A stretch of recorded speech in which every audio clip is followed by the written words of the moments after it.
지금 보시는 그림은 미켈란젤로의 스승인 기를란다요가 그린 최후의 만찬입니다. 중세시대 때에는 특별히 최후의 만찬에 대한 그림을 많이 그렸는데, 여기 그림에 보시면 가장 가운데 앉으신 분이 예수님입니다. 그리고 그 오른편에 보시면 이 그림에서 그의 사랑하는 제자도 여기에 보시면 여기에 그의 사랑하는 제자입니다. 그러면 이 그림에서 양쪽으로 제자들이 있는데, 그러면 이 그림에서 가룟 유다는 어디에 있겠습니까?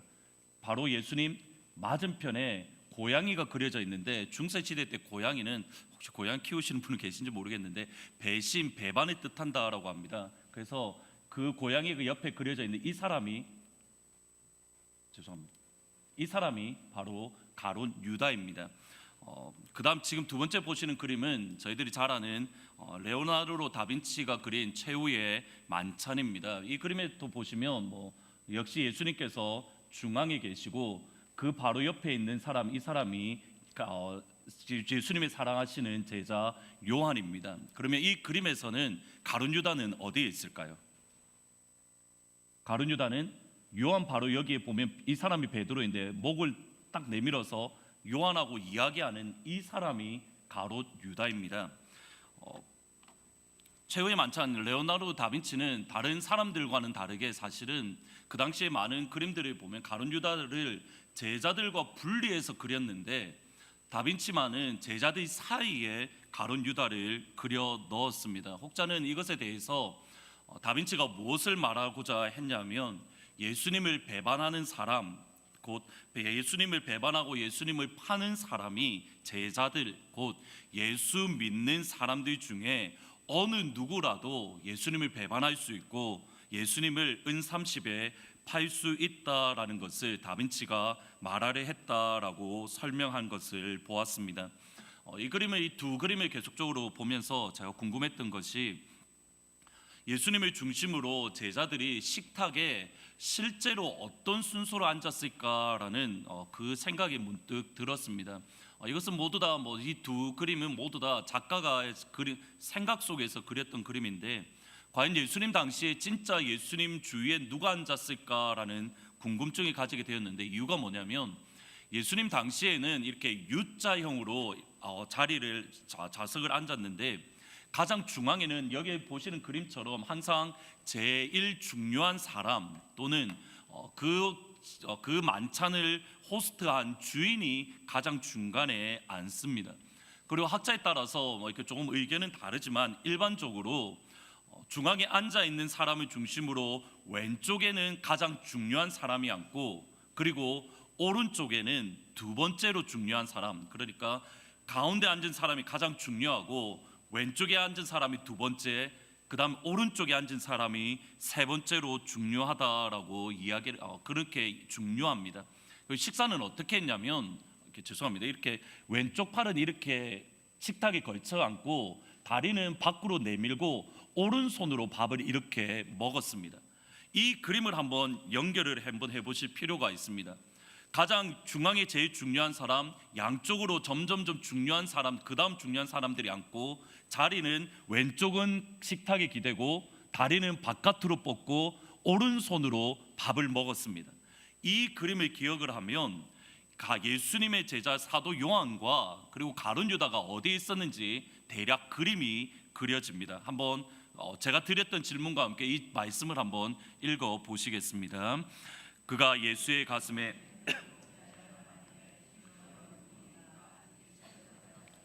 내가 떡 한 조각을 적셔다가 주는 자가 그니라 하시고, 곧 한 조각을 적셔서 가룟 유다 시몬의 아들 유다에게 주시니, 예수님의 사랑하시는 자, 그가 예수의 가슴에 의지하여라는 것은 사도 요한을 뜻합니다. 예수님이 중앙에 앉으시고 요한이 예수님의 품에 의지해 있는 상황입니다. 이 상황 가운데에 예수님께서 오른손으로 떡을 들어서 가룟 유다에게 적신 다음에 오른쪽에 빵을 가룟 유다에게 집어 주었다라는 말은, 예수님의 바로 사도 요한 바로 옆에 앉아 있든지 아니면 예수님의 왼쪽에 앉아 있든지 둘 중에 하나입니다. 그러면 그림을 그려 보셔야 됩니다. 떡을 집어서 요한이 의지해 있는 상태에서 빵을 주려면, 제가 팔이 짧아서 그런지 모르겠지만 바로 옆에 사람 또는 좌우에 있는 사람을 제외하고는 그 너머로는 빵을 집어서 주기가 어렵습니다. 일반적으로 학자들은 예수님이 바로 오른쪽에 떡을 집어서 바로 옆에 앉은 가룟 유다 오른쪽에 앉아 있었다라고 이해를 합니다. 그러면 가룟 유다는 어떤 식으로 이해하든 예수님의 가까운 자리에 앉아 있었습니다. 그러면 지금까지 이것을 한번 연결해 보셔야 됩니다. 중앙을 중심으로 중요한 사람들이 옆으로 앉는다라는 관습을 생각해 보면, 예수님과 가까이 앉았던 가룟 유다는 예수님의 제자들 가운데서도 중요했던 사람, 예수님의 제자들 가운데에서 리더 중에 한 명이다라는 사실을 저희들이 알 수 있습니다.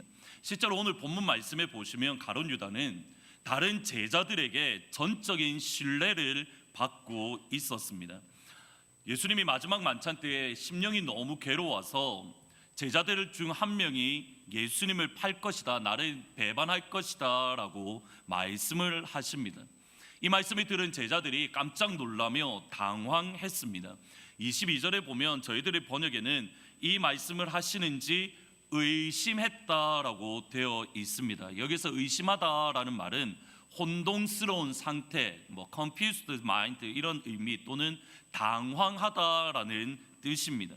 당연히 예수님의 말씀을 들은 제자들은 대단히 당황했고, 과연 무엇을 예수님이 말씀하시는가 궁금증을 가질 수밖에 없었습니다. 예수님께서 제자들 중에 나를 한 명이 팔 것이다 라는 이 말에 이제 과연 누가 예수님을 팔 것인가, 여기에 관심을 가집니다. 여기에 대해서 요한이 예수님 누가 예수님을 팔 것입니까? 라고 질문을 던집니다. 요한의 이 질문에 모든 제자들의 관심은 예수님의 다음의 말씀입니다. 예수님이 이제 어떤 말씀을 할지, 누가 나를 팔 것인가 말씀하실 거기 때문에 모든 제자들이 숨죽이고 있습니다. 떡 한 조각을 들어서 적셔다가 주는 그 사람이 나를 팔 것이다. 이 말씀을 하시고 예수님께서 떡을 들어서 적신 후에 그 떡을 가룟 유다에게 주셨습니다. 그러면 이것을 한번 가만히 생각해 보셔야 됩니다. 너희 중에 나를 한 명이 팔 것이다. 예수님 누가 팝니까? 떡을 내가 빵을 가져다가 그걸 주는 사람이 나를 팔 거야. 그리고 즉각적으로 텀을 둔 것도 아니고 즉각적으로 떡 한 조각을 들어서 적신 후에 그 떡을 유다에게 주었습니다. 그러면 유다가 예수님을 파는 것이 너무나도 분명합니다. 누가 보더라도 예수님의 말씀과 예수님의 행동을 보면 가룟 유다가 예수님을 배반하는구나, 가룟 유다가 예수님을 팔겠구나, 분명한 사실입니다. 그런데 제자들 중 어느 누구도 가룟 유다에 대해서 의심을 하지 않았습니다. 이 말씀을 무슨 뜻으로 하셨는지 그 앉은 자 중에 아는 자가 없고, 사실은 이 구절을 읽을 때마다 사실 이해가 되지 않았습니다.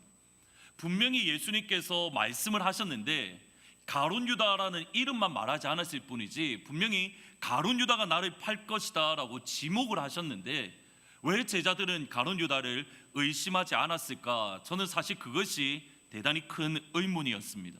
설교를 준비하면서 제가 내린 결론이 이겁니다. 당시 예수님의 제자들은 가룟 유다를 전적으로 신뢰했었습니다. 예수님이 실제적으로 그렇게 행동하셨음에도 불구하고, 가룟 유다를 분명하게 지목하셨음에도 불구하고, 다른 제자들은 예수님을 팔지 몰라도 가룟 유다만큼은 절대로 예수님을 팔지 않을 것이다. 제자들이 가룟 유다를 전적으로 신뢰하고 있습니다. 실제로 그것을 또 알 수 있는 다른 한 방법은 가룟 유다는 예수님의 돈괴를 맡고 있었습니다. 제자들의 전적인 신뢰를 받고 있던 가룟 유다의 모습, 그러나 이 시점에 가룟 유다의 영적 상태는 대단히 큰 충격입니다. 조각을 받은 후에 곧 사탄이 그 속에 들어가니라. 조각을 받자마자 사탄이 가룟 유다 안으로 그의 심령과 그의 영혼을 완전히 장악했습니다. 사실 이 구절에 다시 한번 그림을 그려 보셔야 됩니다. 예수님이 바로 옆에 앉아 계십니다. 예수님이 이 땅에 오신 목적은 사탄을 멸하고 사탄의 일을 멸하기 위함입니다. 자녀들은 혈과 육에 속하였음에 그도 또한 같은 모양으로 혈과 육을 함께 지니심은 죽음을 통하여 죽음의 세력을 잡은 자 곧 마귀를 멸하려 하심이라. he break라는 표현을 썼는데 사실은 destroy라는 표현도 되어 있습니다. 완전히 마귀를 무너뜨리기 위함이다. 이게 예수님이 오신 목적입니다. 요한일서 3장 8절에 보면 하나님의 아들이 나타나신 것은 마귀의 일을 멸하려 하심이라. To destroy the devil's work. 이 destroy라는 말이 앞의 말과 똑같은 단어입니다. 그러면 예수님이 이 땅에 오신 목적은 마귀를 멸하고 마귀가 했던 모든 일을 무너뜨리기 위해서 이 땅 가운데에 오셨습니다. 실제로 예수님은 하나님의 아들입니다. 바람과 바다조차도 예수님의 말씀에 순종했습니다. 죽음조차 예수님의 말씀 한마디에 복종했습니다. 공생애를 가만히 바라보면 마귀들도 예수님의 이름 앞에 두려워 떨며 그 말씀 한마디에 절대적으로 복종했습니다. 그 예수님이 바로 가룟 유다 옆에 있습니다. 그런데 사탄이 가룟 유다 안으로 들어갔습니다.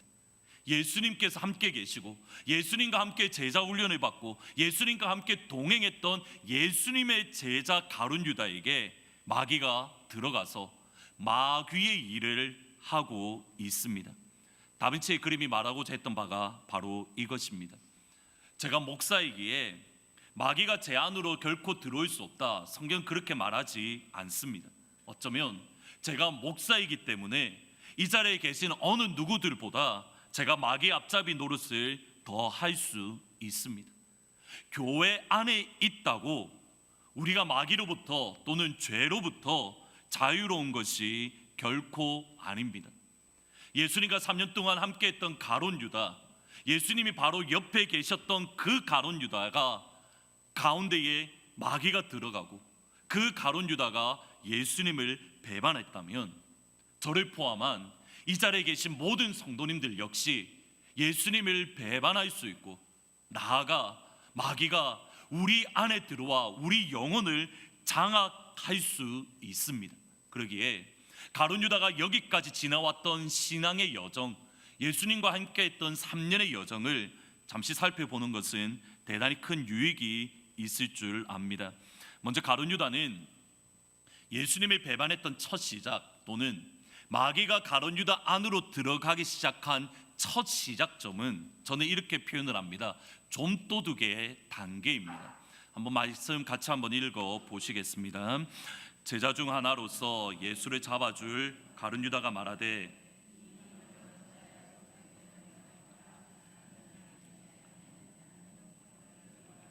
가난한 자들의 생각함이 아니요 그는 도둑이라 돈꾀를 맞고 거기 넣는 것을 훔쳐 가미러라. 첫 번째로는 좀도둑의 단계입니다. 예수님께서 하나님의 나라를 가르치셨던 3년의 기간 동안 예수님은 돈을 버시지 않으셨습니다. 그 기간 동안 여인들의 재정적 도움을 받았고 그 도움을 받아서 생활을 하셨습니다. 결코 넉넉하게 3년을 생활하신지 않았습니다. 인자는 머리 둘 곳이 없다라고 하실 정도로 정해진 잠자리도 마땅치 않았습니다. 사용할 수 있는 돈이 많지 않았습니다. 그런데 그 많지 않은 돈, 예수님과 제자들이 함께 밥을 먹으며 함께 생활하기에도 빠듯한 그 돈을 가룟 유다는 표시가 나지 않을 정도로 조금씩 훔쳤습니다.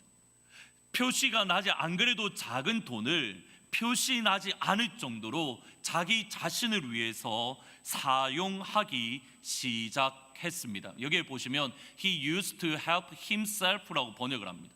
그 돈을 제자들과 예수님을 위해서 사용하는 게 아니라 조그만 돈인데 어쩌면 10센트가 될 수도 있고 1달러가 될 수 있는데 그 조그만 것을 자기를 위해서 사용을 했습니다. 레온 모리스라는 유명한 신학학자는 이 부분을 주석하면서 가룟 유다를 좀도둑이다, 스네이크 thief라고 표현을 합니다. 가난한 사람을 도와야 한다라고 말을 하지만 정작 가난한 사람들에게 관심이 없습니다. 예수님의 복음과 하나님의 나라에 관심이 없습니다. 어떻게 하면 그의 관심은 잘 먹고 잘 살 것인가? 어떻게 하면 예수님이 세우실 새로운 나라, 새로운 시대에 내 이름을 높이고 높은 자리에 앉아 성공할 수 있을까? 자기 자신이 최우선의 자리에 놓여져 있습니다. 그가 3년의 기간 동안 이렇게 생각했을 겁니다. 이 정도는 괜찮을 거야. 적어도 안 그래도 많지 않은 돈인데 그 조그만 돈을 나를 위해서 썼으니 내가 예수님을 위해서 수고하니 아이스크림 정도는 먹어도 될 거야. 이것으로 짜장면 한 그릇은 먹어도 될 거야. 그렇게 큰 돈이 아닙니다. 그 조그만 돈을 자기 자신을 위해서 사용했던 것이 3년의 기간입니다. 근데 그 3년의 결과, 그 3년의 기간이 좀도둑의 모습의 결과가 뭐냐면 13장 2절에 나옵니다. 마귀가 벌써 시몬의 아들 가룟 유다의 마음에 예수를 팔려는 생각을 넣었더라. 두 번째 단계는 그의 마음을 빼앗긴 상태입니다. 예수님의 돈깨를 훔치던 좀도둑에서 13장 2절에서는 급격하게 바뀝니다. 예수님을 팔려는 생각이 가룟 유다의 마음에 자리 잡고 있고 예수님을 팔려는 생각이 가룟 유다의 영혼에 뿌리 내리고 있습니다. 성경은 마귀가 예수님을 팔려는 생각을 가룟 유다에 넣었다라고 되어 있어서 사실은 어떤 학자들은 이렇게 말을 합니다. 어떤 사람들은 실제로는 가룟 유다는 피해자다, 가룟 유다는 잘못이 한 게 아니라 마귀가 잘못이다라고 말하는 사람도 있습니다. 근데 여기서 생각을 넣었다, 마귀가 생각을 넣었다라는 이 말은 던지다, throw라는 의미입니다. 그러니까 가룟 유다는 정말 예수님을 팔기 싫은데 마귀가 찾아와서 너 예수님을 팔아야 돼라고 억지로 그의 생각을 쑤셔 넣은 것. 이게 또 사투리입니까? 저번 주에 설교 더 진행하기 전에 지난 주일날 저는 심각하게 예수님의 피로 구원받습니다라고 심각하게 이야기를 하는데 1부 예배 때도 그렇고 3부 예배 때도 그렇고 저기서 다 웃고 계신 겁니다. 나는 심각한 설교를 하는데 왜 웃으시지? 한참 고민을 했는데 내려와서 어떤 분이 저한테 말씀하시기를 목사님 모욕이 아니라 목욕입니다라고 이야기를 하시는 겁니다. 제가 이게 사투리다 보니까 모욕이라고 표현을 하는데 목욕, 목사님 쌀이라고 발음 못하시죠라고 또 저를 이렇게 물어보시던데 쑤셔 넣다 이게 사투리인가요? 아니면 잘 모르겠습니다. 어쨌든 의미는 이해되시죠? 마귀가 예수님 팔려는 생각을 강제로 가룟 유다에게 넣은 게 아니라는 겁니다. 마귀가 했던 행동은 이겁니다. 예수님 팔면 어때? 라는 생각을 가룟 유다에게 툭 던졌습니다. 마귀가 그 생각을 툭 던지고 미혹했을 때에 가룟 유다는 그 생각을 마음으로 받았고 그의 영혼에 그 생각을 뿌리 깊게 내리게 만들었습니다. 지구촌교회 이동훈 목사님이 설교를 듣는 가운데에 이렇게 들었던 내용입니다. 서양 사람들이 곧잘 하는 말 중에 You are what you eat, 당신은 당신이 먹은 결과 또는 당신이 먹었던 모습입니다라는 그러한 표현입니다. 물론 예외는 있겠지만 저는 절대적으로 예외지만 지금 여러분이 가지고 계신 몸매는 여러분이 과거에 먹었던 결과입니다. 이동훈 목사님이 설교 시간에 이 말씀을 인용하시면서 옆에 분과 인사를 시키셨습니다. 잡수신 그대로입니다 라고 인사를 하셨는데 저도 한번 따라 해보려고 합니다. 옆에 분을 가만히 바라보시며 믿음의 눈, 사랑의 마음으로 잡수신 그대로십니다 라고 한번 고백을 한번 해보시면 좋으실 것 같습니다. 한번 보시고 잡수신 그대로십니다 라고 한번 이야기해 보십시오.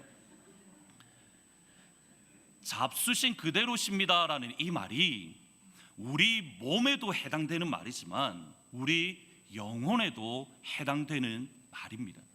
선한 사람은 그 쌓은 선에서 선한 것을 내고 악한 사람은 그 쌓은 악에서 악한 것을 내느니라.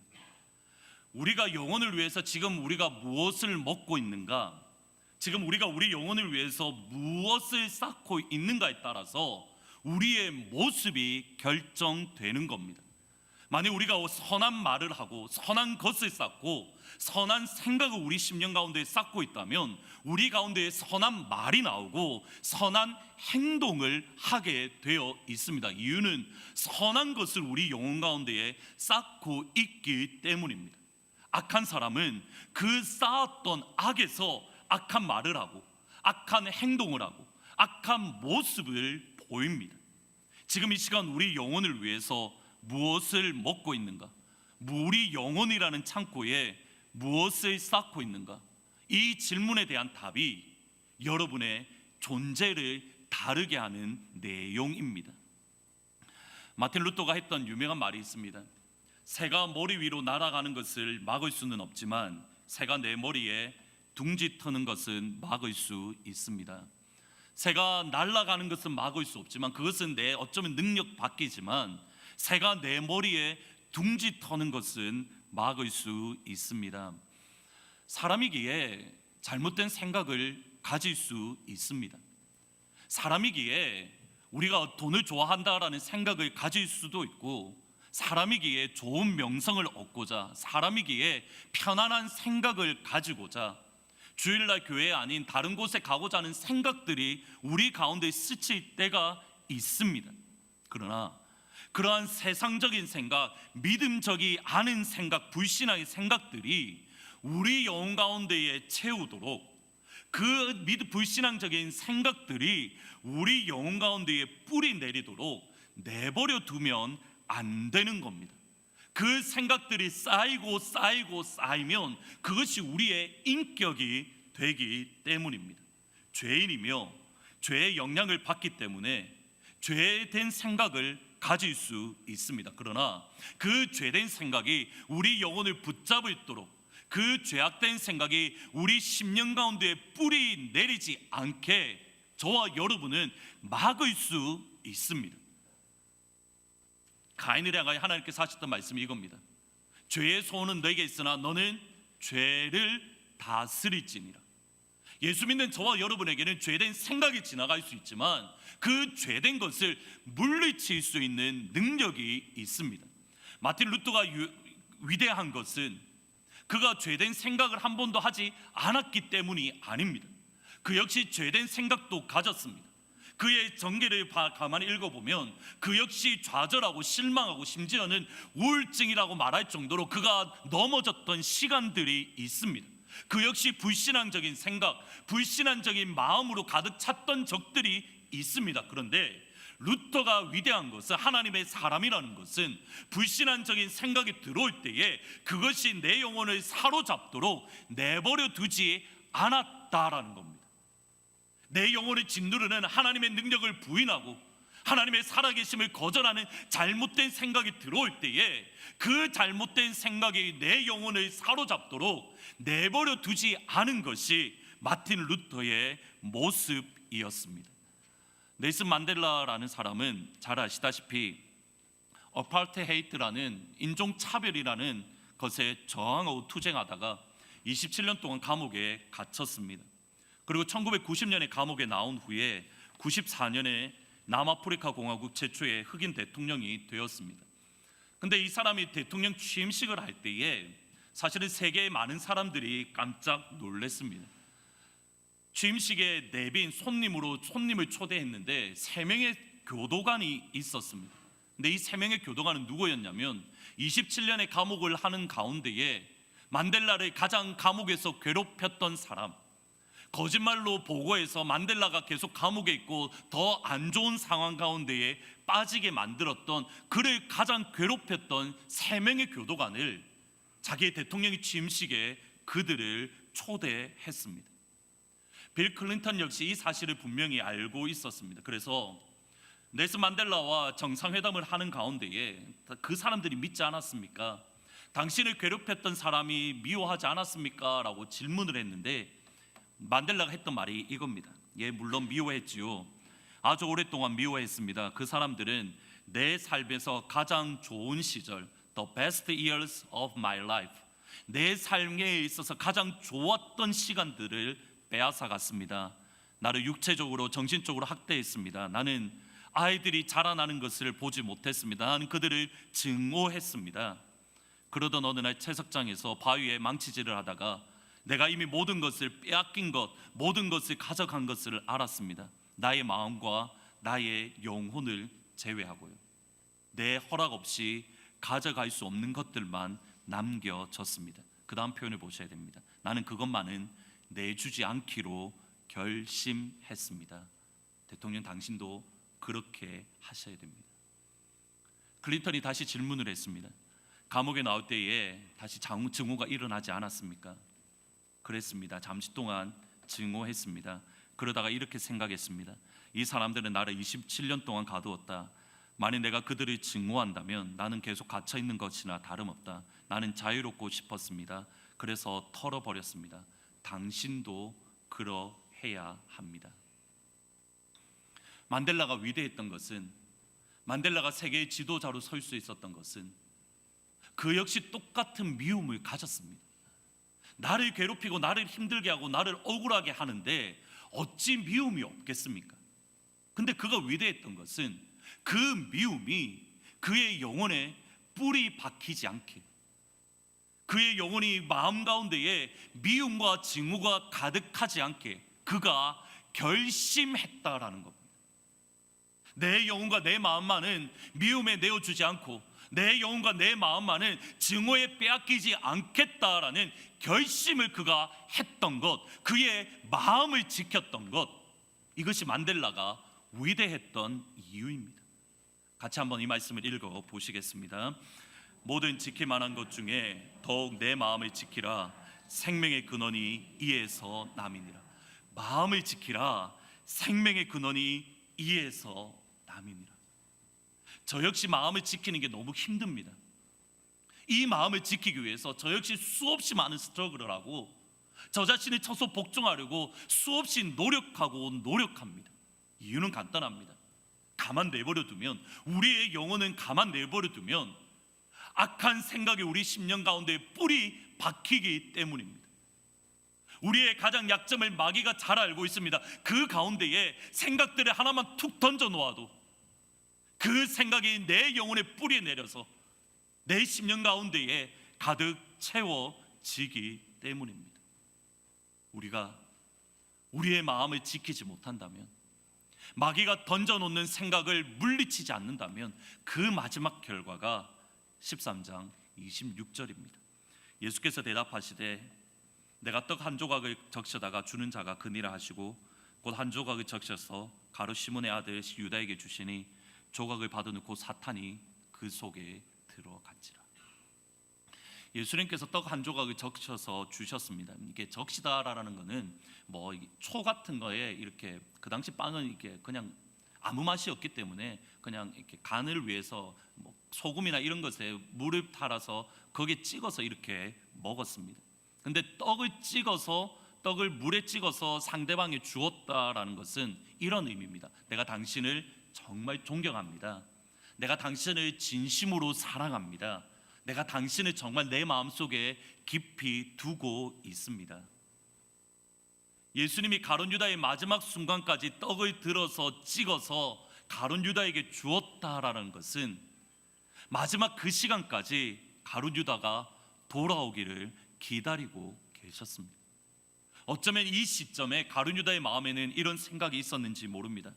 지금 내가 잘못된 길을 가고 있는데, 내가 처음에는 돈 좀 도둑해서 이제는 예수님 팔려는 생각이 가득했는데 내가 이제 너무 멀리 와서 돌이킬 수 없다고, 예수님이 과연 나를 용서해 주실까? 예수님이 과연 나를 받아주실까?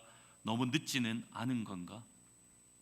예수님의 그 마지막 순간까지 떡을 찍어서 주셨던 것은 아직 늦지 않았으니, 아직까지 여유가 있고 아직까지 기회가 있으니 회개하고 돌이키라는 의미입니다. 내가 여전히 너를 사랑하고, 내가 여전히 너가 돌아오기를 원하고, 내가 여전히 네가 다시 회개하고 바른 자리에 서기를 원한다라는 예수님의 마지막 말씀입니다. 근데 이 마지막 말씀을 들은 가룟 유다는 여전히 주님의 말씀을 거절했습니다. 지금까지 가룟 유다가 예수님을 배반했던 그리고 마귀가 그 안에 들어갔던 과정을 보셔야 됩니다. 가룟 유다가 하루아침에 예수님을 배반한 게 아닙니다. 마귀가 하루아침에 가룟 유다의 영혼을 사로잡은 게 아닙니다. 처음에는 좀도둑으로 시작했습니다. 좀도둑에서 예수님의 팔려는 생각을 마음에 품었고 영혼에 뿌리 내렸습니다. 그리고 마지막 순간까지 예수님의 사랑을 거절했습니다. 그때에 마귀가 들어갔고 그때에 예수님을 팔았습니다. 지난 주일날 드렸던 설교 말씀을 기억하십니까? 성도는 한 번 모욕하는 것으로 끝나는 것이 아니라 오늘 이 시간 우리의 발을 예수님의 십자가 보혈로 씻어야 된다라고 말씀드렸습니다. 오늘 우리 발을 씻지 않는다면, 오늘 우리가 예수님의 십자가 보혈을 의지해서 죄 용서를 구하지 않는다면 우리가 하나님 앞에 받았다라고 생각하는 구원을 다시 한번 점검해 볼 필요가 있다라고 말씀드렸습니다. 왜 그러냐면 가룟 유다 때문입니다. 가룟 유다는 적어도 몇 번의 기회가 있었습니다. 13장 한 장에서만 적어도 최소한으로 예수님께서 3번의 기회를 그에게 주었습니다. 끝까지 사랑하시니라라고 13장 1절은 2절은 시작을 합니다. 예수님께서 가룟 유다의 발을 씻어 주셨습니다. 예수님께서 떡을 들어서 그에게 주셨습니다. 13장 몇십 분 안 되는, 몇 시간 안 되는 그 시간 안에만 가룟 유다는 돌이키고 회개할 기회가 있었습니다. 가룟 유다는 예수님의 신뢰를 받던 제자입니다. 예수님의 말씀을 가장 옆에서 들었던 제자입니다. 예수님께서 일으키셨던 기적을 경험했습니다. 심지어 본인 스스로가 복음을 증거할 때에 귀신을 쫓아내고 본인 스스로가 병자를 고치고 하나님의 나라의 복음을 증거했던 사람이 가룟 유다입니다.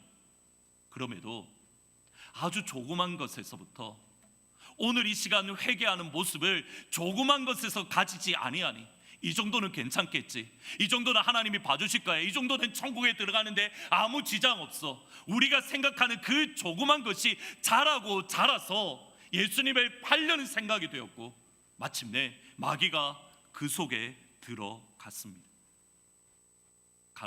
가룟 유다와 동시에 베드로를 보셔야 됩니다. 베드로 역시 큰 죄인입니다. 저는 이렇게 생각합니다. 가룟 유다가 예수님 판 거나 베드로가 자기를 부인하며 예수님을 부인한 거나 저주하며 부인한 거나 똑같은 죄입니다. 아니, 저는 베드로가 더 큰 죄를 지었다라고 생각합니다. 그런데 베드로는 하나님의 교회를 반석 위에 세우는 역할을 감당했습니다. 이유는 하나입니다. 베드로는 오늘 이 시간 내가 해야 될 회개를 철저하게 하나님 앞에 회개하는 자리에 섰습니다. 이 정도는 괜찮겠지가 아니라 주님이 책망하실 때에 즉각적으로 돌이키고 주님 어떻게 할까요? 라고 하나님 앞에 나아가 회개하는 모습을 가졌습니다. 가룟 유다에게 주어졌던 수많은 기회는 그는 거절했습니다. 가룟 유다는 처음부터 그런 것이 아닙니다. 우리 역시 동일합니다. 처음부터 그런 것이 아닙니다.